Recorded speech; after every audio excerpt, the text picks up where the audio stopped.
24 express के 2 साल बेमिसाल। और अब देखिए आपका अपना न्यूज़ 24 एक्सप्रेस नए अंदाज। नमस्कार, आप देख रहे हैं न्यूज़ 24 एक्सप्रेस और मैं हूं आपके साथ सपना ठाकुर। उत्तर प्रदेश में विधानसभा का बिगुल बज चुका है, तो उसी कड़ी में न्यूज़ 24 एक्सप्रेस की टीम ने झांसी विधानसभा का जायजा लिया। झांसी में न्यूज़ 24 एक्सप्रेस के एडिटर इन चीफ अनुज भूमिया जी ने बात की भाजपा पार्टी के प्रत्याशी और विधायक रवि शर्मा जी से और जाना कि झांसी के किन मुद्दों पर वो चुनाव लड़ रहे हैं। देश के अंदर जहां विधानसभा का बिगुल बज चुका था और जिस कड़ी के अंदर आज न्यूज़ 24 एक्सप्रेस का काफिला पहुंचा था झांसी विधानसभा में। झांसी विधानसभा जहां पिछली 2 बार से भाजपा से विधायक बनते हैं रवि शर्मा जी, और तो और इस बार अनुराग शर्मा जो सांसद हैं, जानेंगे 10 सालों के अंदर विकास की गति हुई है और किस तरीके से आगे आने वाले समय में इस गति को और आगे बढ़ाएंगे। सर, सबसे पहले तो न्यूज़ 24 एक्सप्रेस में स्वागत है सर आपका। आपका भी झांसी की धरती पे स्वागत है। अब की बार 300 पार, 350 पार। अब की बार तो पता नहीं उत्तर प्रदेश में कैसा माहौल है कि विपक्ष को कार्यकर्ता नहीं मिल रहे। भारतीय जनता पार्टी एक और बूथ तक पहुंच गई, पन्ना प्रमुख तक पहुंच गई। विपक्ष की या तो तैयारियां नहीं थी। तो आज तो हम देख रहे हैं कि सब लोग भारतीय जनता पार्टी के साथ ही खड़े। वो विचारधारा के लोग जो सपाई थे वो भी भाजपा ज्वाइन कर रहे, जो बसपा के लोग थे वो भी आज भाजपा में आ रहे। कांग्रेसियों ने अभी हाल ही में बड़े पैमाने पे भाजपा ज्वाइन की। तो आज जब कार्यकर्ता ही नहीं बचेंगे लोगों के पास तो कितनी सीटें आने वाली हैं। अब तो जाने क्या लगने लगा कि उत्तर प्रदेश में जो 10-5 भी जीतेंगे। शर्मा जी, ऐसा होता है ना कि उत्साह अच्छा होता है, पर वो भी हैं विपक्ष में, कुछ तो करेंगे। नहीं, विपक्ष 3 है बेचारे, 3 को 5 तो 10 तो मत करो। नहीं, देखिए, चूँकि निश्चित रूप से करने का प्रयास करेंगे, लेकिन आज जिस तरीके का सुशासन मुंडा मुक्त उत्तर प्रदेश योगी आदित्यनाथ जी ने दिया है, जिस तरीके से देश के मुखिया मोदी जी ने गरीब के घर तक दस्तक देकर के राशन, आयुष्मान, गैस, शौचालय, आवास पहुंचाए हैं, तब आज है ना। हम ये इसलिए नहीं कह रहे, हम तो इसलिए कह रहे गरीब जब प्रसन्न होता है तो प्रसन्न होकर के दुआ देता है, और जब गरीब दुआ देता है तभी सरकारें बनती हैं। गरीब की दुआ तो ठीक है शर्मा जी, पर आज भी झांसी के अंदर डबल इंजन की सरकार के दोनों सांसद भी यहीं से आता है, विधायक भी यहीं से आ रहा है। फिर भी माननीय प्रधानमंत्री की कुछ योजनाएं हैं जो अभी तक लोगों के पास पहुंचने में वंचित रही। आवास, आज भी बहुत घरों में गरीबों के पास आवास योजना नहीं पहुँच रही। नहीं, देखिए, इस बार के बजट में फिर से लाखों आवास की व्यवस्था देश के बजट में की गई है। जो लोग वंचित रह गए, चूँकि बीच में कोरोना के संक्रमण के दौरान वो क्रम रुका था, लेकिन इस बार फिर बजट में एक बड़े पैसे की व्यवस्था करके हमने आवास के क्रम को फिर से जारी रखने का काम किया है।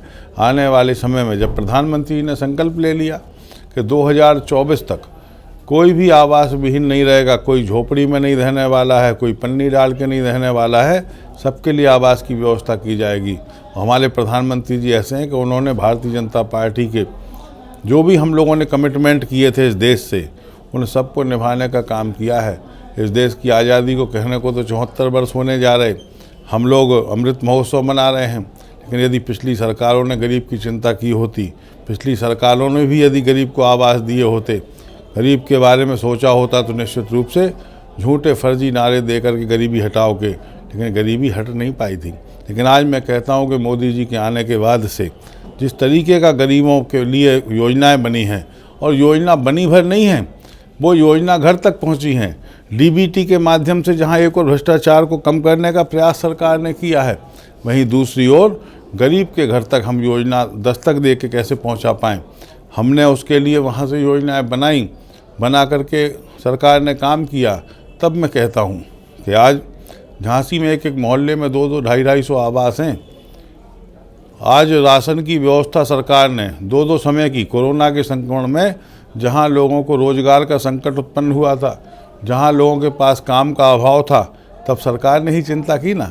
ऐसी शानदार सरकार को कौन छोड़ना चाहता है। सरकार छोड़ना कोई नहीं चाहता। जो युवा आपके साथ जब पहले भी था और आज भी बहुत उत्साहित से आपके साथ चला जा रहा है, पर यह वह युवा क्यों मजबूर है झांसी से पलायन करने के लिए? वह युवा क्यों मजबूर है यहाँ पे अच्छी शिक्षा को प्राप्त न कर पाने के लिए? कोशिश जारी है, हर घोषणा पत्र में होता है कि बुंदेलखंड को यूनिवर्सिटी को हम एक सेंट्रल यूनिवर्सिटी बनाएंगे, आज तक कार्य क्यों नहीं हो पाया? देखिए, जहाँ तक आप शिक्षा की बात करोगे तो बुंदेलखंड का हब है झांसी। यहाँ से अच्छी शिक्षा व्यवस्था कहीं है नहीं। यहाँ पर बुंदेलखंड यूनिवर्सिटी है, एग्रीकल्चर यूनिवर्सिटी है। मेरा सवाल क्या, आपका संकल्प पत्र था, सांसद साहब का संकल्प पत्र था कि हमारी सरकार आने के बाद बुंदेलखंड यूनिवर्सिटी को हम सेंट्रल यूनिवर्सिटी का दर्जा दिलाएंगे। कब?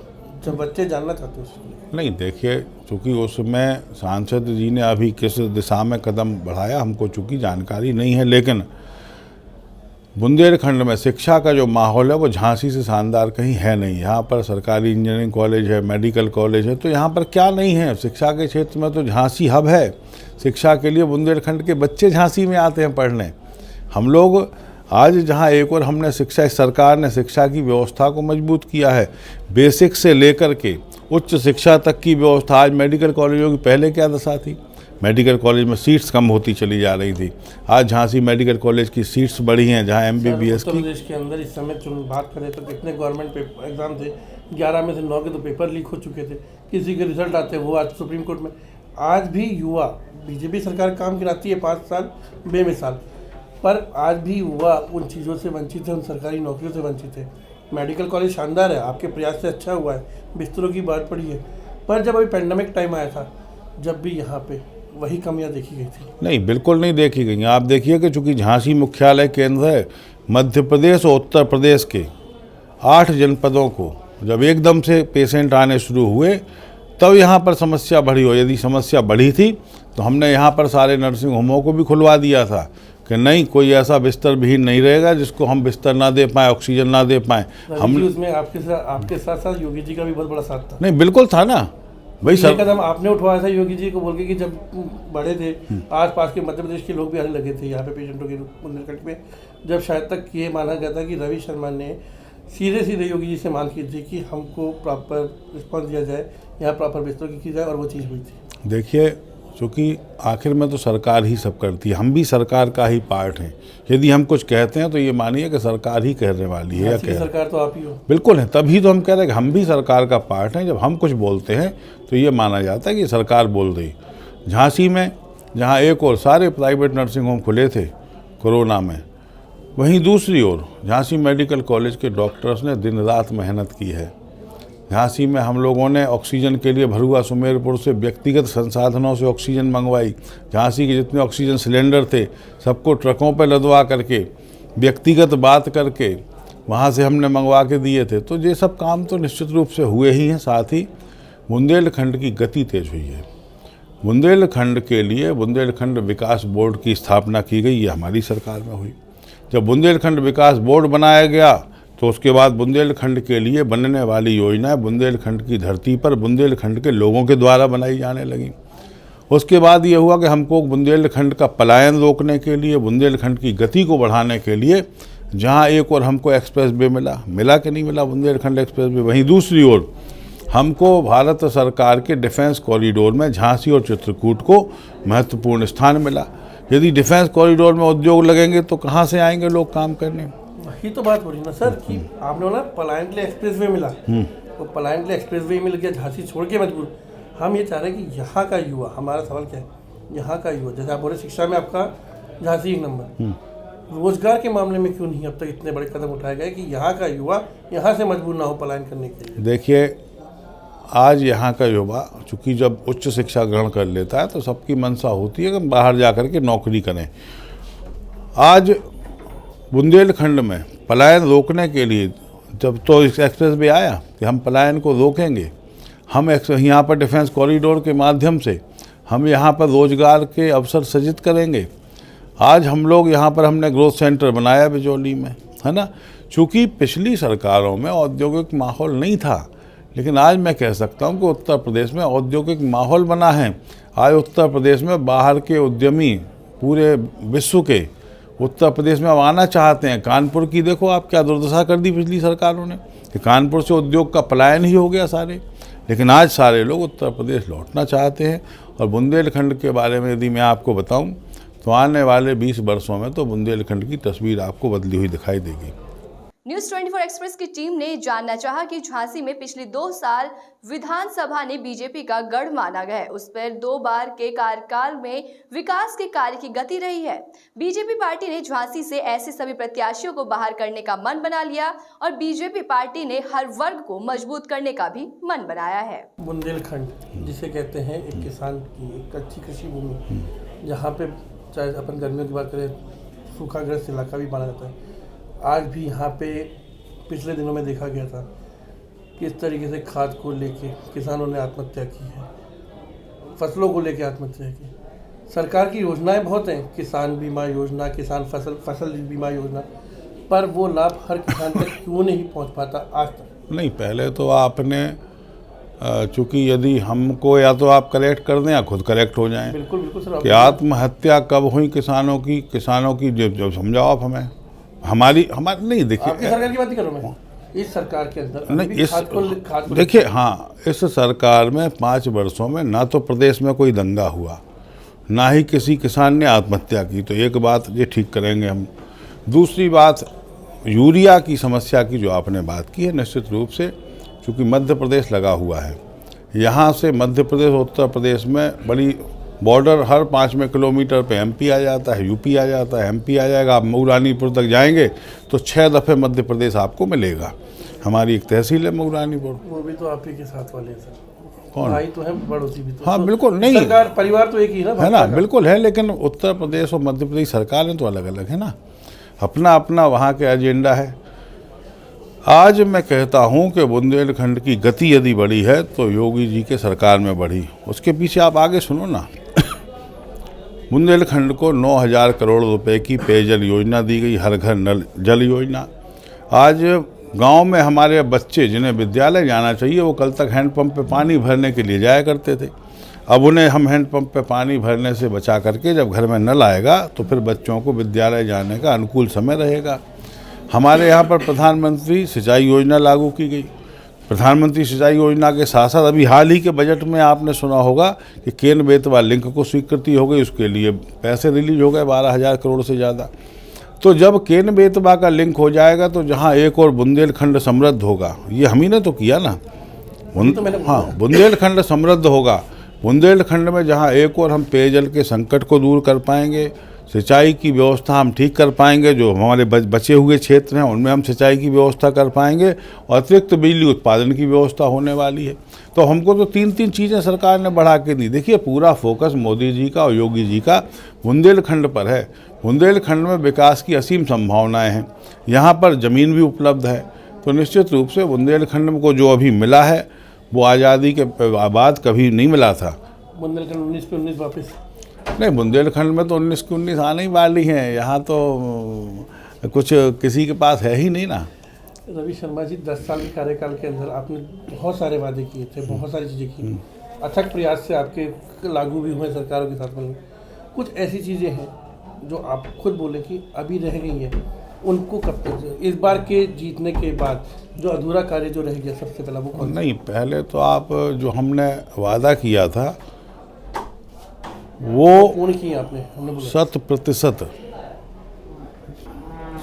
कह रहे हैं हम आपसे। हम आपको अपने, आप वो निकाल लो हमारा चुनावी घोषणा पत्र पिछला वाला, मैंने क्या बोला सर? हाँ, उसके बाद अभी चूंकि जो काम अभी देखिए, विकास एक सतत प्रक्रिया है। रोज़ नई नई डिमांड आती हैं डेवलपमेंट की, तो रोज़ नई आवश्यकताएं प्रतीत होती हैं कि हमको ये और कर लेना चाहिए तो और अच्छा हो जाएगा।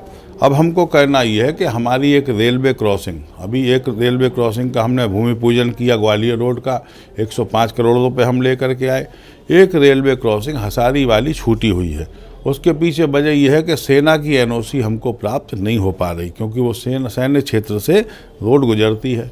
हमको एक विषय हमारा और शेष बचा है, वो बचा है झांसी का outer ring road. Outer ring road में हमको सिर्फ भगवंतपुरा से बिजौली को जोड़ना है, बाकी हम उस पर 90% काम कर चुके। वहाँ पर भी समस्या आती है कि सेना की ज़मीन है, वन विभाग है, रेल है, तो तीनों से एकदम से सामंजस्य बनवाना, उस पर भी हम लोग लगे हुए हैं। हम एक नया प्रोजेक्ट लेकर के आने वाले, हम लोगों ने कहा था कि हम पहुज नदी को शहर के मध्य से निकलती है, बहुत सुंदर बनाएंगे। आज पहुज नदी पे 2-2 एसटीपी का काम प्रगति पे है। उसके बाद जैसे ही एसटीपी बन जाएंगे तो हम पहुज नदी पे पूरा फोकस करके पहुज को जहाँ एक और सुंदर बनाने वाले हैं। भाई दूसरी ओर पहले पहुज बांध शहर के बाहर होता था, आज आबादी इतनी बढ़ गई कि पहुज बांध शहर के अंदर हो गया, तो उस पहुज बांध पर भी वाटर स्पोर्ट्स की स्थापना करवानी है, उस पर हम लोग काम करेंगे। तो आने वाले समय में हमारे एजेंडे में जो चीज़ें हैं उन पर निश्चित रूप से काम किया जाएगा। और झांसी बहुत सुंदर शहर है, मैंने पूरा उत्तर प्रदेश में कई शहर घूमे हैं, लेकिन मुझे झांसी सुंदर शहर दिखाई नहीं दिया। माना आपने खुद मान रहे हैं, ऑन कैमरा मान रहे हैं कि झांसी एक सुंदर शहर है। टूरिज्म में क्यों पिछड़ा, टूरिज्म को क्यों नहीं बढ़ावा देते? मोदी जी कहते हैं ना कि हम विदेशियों को बुला के अपने, तो यहाँ झांसी का टूरिज्म अभी भी क्यों नहीं बढ़ पा रहा था? नहीं देखिए, चूँकि हम लोग टूरिज्म पर ही लगे हैं। टूरिज्म सब्जेक्ट एक दिन का नहीं हो सकता, टूरिज्म का प्रमोशन बहुत करना पड़ता है। जब हम लोग गुजरात का टूरिज्म हुआ था तो वाइब्रेंट गुजरात और तमाम अमिताभ बच्चन से बुलवाया गया, देखिए गिर में आओ, है ना। आज हम लोग बुंदेलखंड के टूरिज्म को प्रमोट करने जा रहे हैं। उसके लिए आवश्यक है कि हम अपनी पुरानी धरोहरों को टूरिस्ट को दिखाने लायक तो तैयार कर दें। आज हमने किले में फसाड लाइटें लगाई हैं, आप रात में आज जा कर के देखिएगा। हमने किले का लाइट एंड साउंड शो दोबारा शुरू करवाया, आप अब की बार सुन करके आइएगा। जब हम एक बार उसकी तैयारी कर लेंगे, जब तो हम प्रमोशन के लेवल पर आएंगे। आज झांसी की हमने रघुनाथ राव महल अभी हाल तैयार करवाया, लक्ष्मी मंदिर का प्रमोशन अभी किया हमने, 400 वर्ष पुराना। मैंने क्या कहा, झांसी आप बोल रहे हैं बहुत सुंदर प्रदेश, पूरी दुनिया जानती है झांसी एक प्रसिद्ध जिला है। टूरिज्म के मामले में 10 साल से आपने अथक प्रयास किए। जिस तरीके से मोदी जी कहते हैं आओ गुजरात देखो, हमारा मॉडल टूरिज्म से ही बढ़ावा मिलता है, व्यापार भी यहाँ टूरिज्म से ही बढ़ेगा। जब पर वो व्यापारी की बात है कि इतना तक प्रयास है, तो कब वाइब्रेंट झांसी देखने मिलेगा? नहीं देखिए, वाइब्रेंट झांसी तो वाइब्रेंट है, लेकिन चूंकि हमको पूरे बुंदेलखंड को, आप किसी व्यक्ति को ला करके एक किला दिखा करके वापस नहीं करा सकते। आपको एक उसके लिए पूरा पैकेज चाहिए। टूरिज्म माने एक पैकेज, और पैकेज के लिए हमको यहाँ से चित्रकूट तक, जहाँ आज एक और सरकार योगी जी चित्रकूट में चिंतित हैं, जब हम कालिंजर को भी सजा लेंगे, हम झांसी को भी सजा लेंगे, हम चरखाली के तालाबों को भी सजा लेंगे, तब हम सीधा एक पैकेज बनाकर हम छत्रसाल की नगरी छतरपुर को भी सजा लेंगे। जब हम राजा छत्रसाल की, जहाँ एक और लोग वीरता देखना चाहते हैं, वहीं दूसरी ओर आला उदल को देखना सुनना चाहते हैं। तो एक पूरा पैकेज जब बुंदेलखंड का तैयार होगा यूपी एमपी को मिला करके, जहाँ एक और यहाँ पर पीताम्बरा माई के लोग दर्शन करने आते हैं, वही दूसरी ओर पूरे भारत में तो अगर राजा भगवान रामचंद्र जी राजा के रूप में कहीं विराजमान है तो हमारे बगल में ओरछा में है। आज हम लोग ओरछा में भी, चूँकि टूरिज्म को आकर्षित करने के लिए उन्होंने भी बहुत काम किया मध्य प्रदेश की सरकार ने, लेकिन हम लोग भी यहाँ लगे हैं। पहले की सरकारें अराजकता फैलाती थी, आज हम लोग काम कर रहे हैं। मतलब इस बार योगी सरकार आती है तो 5 साल में जो टूरिज्म में और उत्तर प्रदेश का विकास हुआ, तो अगले 5 साल में इससे डबल ग्रोथ हो। देखिए, चूँकि विकास किसी चीज़ की नींव रखने की आवश्यकता होती है, जब आप उसकी नींव रख देते हैं तो फिर गति अपने आप तेज हो जाती है। समस्याएं तो नींव रखने में आती हैं, मकान की नींव रखने में ही तो समस्या आती है। आज बुंदेलखंड को विकास के रास्ते पर ले जाने में, जहां एक और यहाँ पर जो भी राज सत्ता रही हैं, चूँकि एक रिप्लेसमेंट होता रहा पिछले 15-16 वर्षों में कि ये गए वो आए, ये गए वो आए, तो ये गए वो आए में बुंदेलखंड पिछड़ता चला गया, सिर्फ वोटों का वो बन गया केंद्र, लेकिन यहाँ पर डेवलपमेंट कुछ नहीं हुआ। चूँकि उनके पास में क्षेत्रीय दल थे, उनके पास डेवलपमेंट टाइप का कोई काम था ही नहीं। उनके पास तो ये था अपना डेवलपमेंट करो, तो अपना डेवलपमेंट लोगों ने यहाँ पर बहुत किया है, लेकिन क्षेत्र का विकास नहीं हो पाया था। योगी जी के आने के बाद मैं कहता हूँ कि गांव तक आनंद हुआ है, मंगल हुआ है। तभी तो मैं कहता हूँ कि आज वो मतदाता जो कल तक हाथी की सवारी करता था, आज वो योगी बाबा से प्रसन्न है। वो मतदाता जो साइकिल पर बैठता था, वो भी योगी बाबा से प्रसन्न है। वो जो पंजे की तरफ आकर्षित होता था, वो भी योगी बाबा से प्रसन्न है। क्योंकि सबको हमने जो नारा दिया था, सबका साथ, सबका विकास और सबका विश्वास, तो हमने विश्वास भी अर्जित किया है। उस नारे को हमने जीवंतता से जिया भी है। भारतीय जनता पार्टी के नेता जो कहते हैं वही करते हैं, वो हमने करके दिखाया है। विपक्ष को थोड़ी हमारे काम दिखते हैं, विपक्ष को तो अपनी राजनीति, उनका एजेंडा नहीं बचा चुकी। अब आज हम एक किसान नेता हमको मिले तो हमसे बोले, भैया ये बताओ हम लोग अब करेंगे क्या, बिल्कुल ही बेरोजगार करोगे क्या?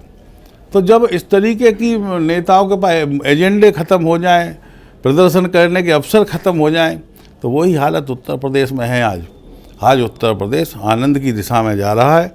लोग सुशासन से आनंद में ज़्यादा हैं कि ये 5 वर्ष जो है वो व्यक्ति ने आनंद के साथ गुजारे हैं। और व्यक्ति चाहता है कि हम देखिए, काम हर व्यक्ति अपने लिए करता है, रोजगार करेगा, नौकरी करेगा तो अपने परिवार के आनंद और मंगल के लिए करेगा। तो उसे आनंद और मंगल पैसे कमा के लाता है तो चैन से घर में सोए। तो यहाँ तो गरीब लोगों ने प्लाट खरीदते थे, लोग 10-20 साल काम करने के बाद गरीब आदमी प्लॉट खरीदता है, लेकिन यहाँ पर माफियाओं ने उनके प्लाट ही लूट लिए थे। तब वो गरीब की हाय और बद्दुआ है ना कि वो बाहर बैठे हैं और वो कभी अंदर आ नहीं पाएंगे।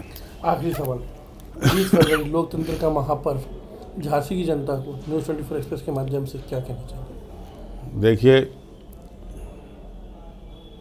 ये वो अवसर है जब हम अपने बच्चों के सुंदर भविष्य के लिए मतदान को निकलें, क्योंकि मत आप तो देते ही हैं, लेकिन ये मत आपका आधारशिला होता है डेवलपमेंट की, सुशासन की।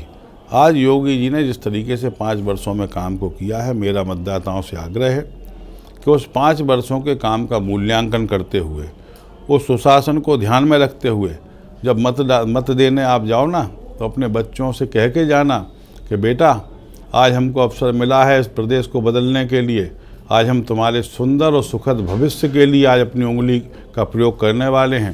ये अपने बच्चों से जब लोग कमिटमेंट करके जाएंगे तो निश्चित रूप से वो शानदार उत्तर प्रदेश के लिए, विकास के रास्ते पर चलने वाले उत्तर प्रदेश के लिए, गुंडा मुक्त उत्तर प्रदेश के लिए वोट करेंगे। और जब वो इन सब के लिए वोट करेंगे तो योगी आदित्यनाथ जी जीतेंगे, कमल का फूल खिलेगा, भाजपा फिर से आएगी और सुशासन लाएगी। तो ये थे हमारे साथ झांसी से बीजेपी के विधायक रवि शर्मा, जिनका साफ साफ कहना था कि जिस तरीके से 10 साल के अंदर जब से ये यहाँ के विधायक रहे, झांसी को एक नई गति मिली है। चाहे वो विकास की बात करो, चाहे शिक्षा की बात करो, चाहे मेडिकल की बात करो। इनका साफ कहना है कि जब पिछली बार 5 साल पहले जब योगी जी की सरकार आई थी तो इनके यहाँ पे कार्य की गति स्पीड में बढ़ी थी, और आने वाले समय में भी सुशासन के साथ साथ झांसी में एक नया रूप देखने को मिलेगा देश को और दुनिया को। मैं अनुज अपने कैमरामैन चिरायु के साथ झांसी से, धन्यवाद। ऐसे ही तमाम बड़ी खबरों से जुड़ने के लिए देखते रहिए न्यूज़ 24 एक्सप्रेस। 24 एक्सप्रेस के 2 साल बेमिसाल, और अब देखिए आपका अपना न्यूज़ 24 एक्सप्रेस नए अंदाज।